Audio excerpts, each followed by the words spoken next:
The guy wrote a book called The Great Degeneration, which was really the sequel to Civilization, in which I asked, are we kind of losing the killer apps? Because after all, the great divergence that made Americans 22 times richer than the Chinese in 1978, that ended. And now the difference is much, much less, maybe 4-1 as opposed to 22-1.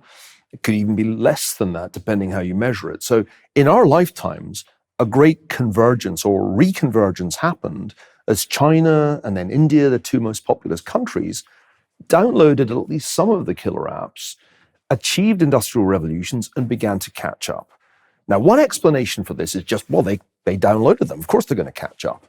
But what if we, at the same time as they're downloading the killer apps, are deleting at least some of the killer apps? And I think there's grounds for thinking that we've been doing that. Now, not all of them, for sure, but you mentioned the work ethic, and it's measurably true that not only working hours, but the efficiency of work has declined in many countries in the West, and productivity growth, which is the efficiency with which we work, has slowed. It still grows, but it doesn't grow as fast as it used to, and it certainly doesn't grow as fast as productivity in some Asian countries. So there's a question mark there. Competition's a very important thing. In a competition, the best should win. But if an institution or a country decides that instead of competition and what we sometimes call meritocracy, you have diversity, equity, and inclusion, and you start to prioritize social objectives that are quite different, then of course performance will be impacted because you're no longer solving for excellence. Competition's being suspended, and you actually are in the discrimination business. You're not any longer in the merit business. So that's another example of ways in which I think we're losing our connection to those killer apps that were crucial to Western ascendancy. Science, it's hugely important, but science is based on trying to falsify your hypothesis. You think... Are we allowed to question science? No, because science is supposed to be settled. Remember in the pandemic of 2020, while we should have been asking really tough questions, hey, is it smart to lock everybody up in their homes? Should we make little kids wear masks? We stopped asking those questions because there was a concerted effort to shut those questions down by people who claim to represent the science.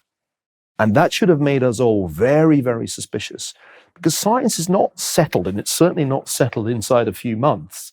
And we were making that stuff up at a high rate given the speed with which the virus was spreading.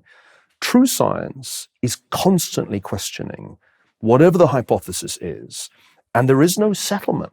And this is true not only of issues such as the pandemic, but also issues such as climate change, where there has been a concerted effort to reduce intellectual diversity and impose intellectual homogeneity.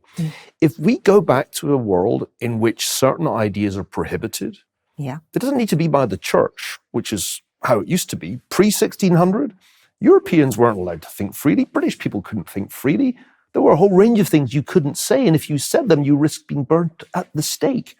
We have a new kind of inquisition, a new kind of orthodoxy. It's not religious.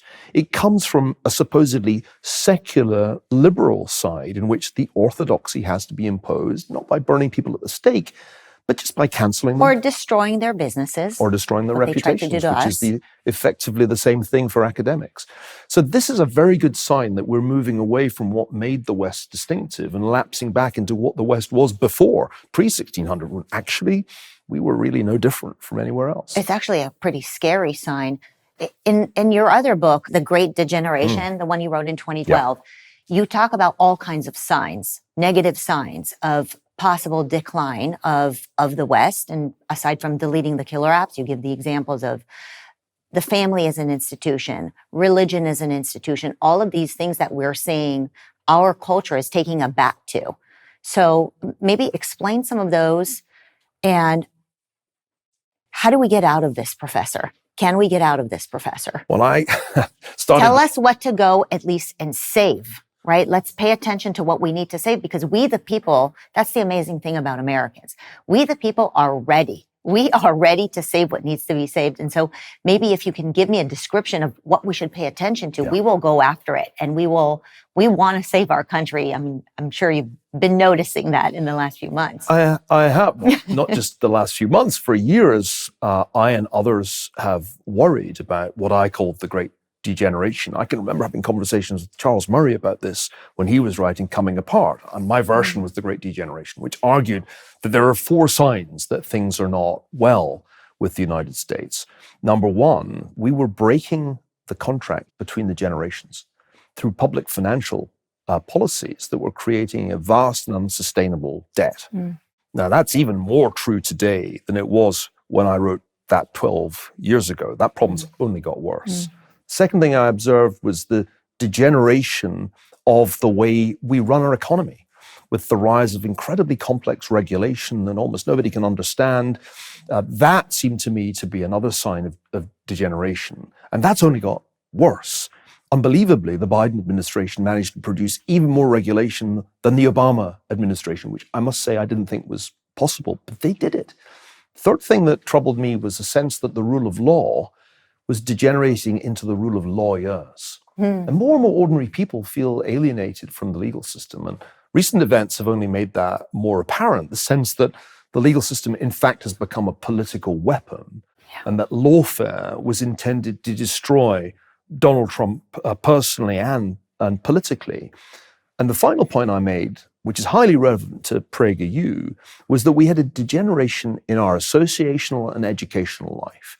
What was once the glory of the American Republic, a system of education superior to any other in the world, now sucks.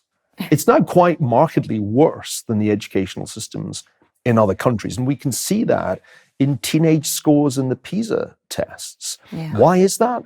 Because the monopolies in public education and the dominance of those institutions by teachers' unions have led to a systematic dumbing down of American education.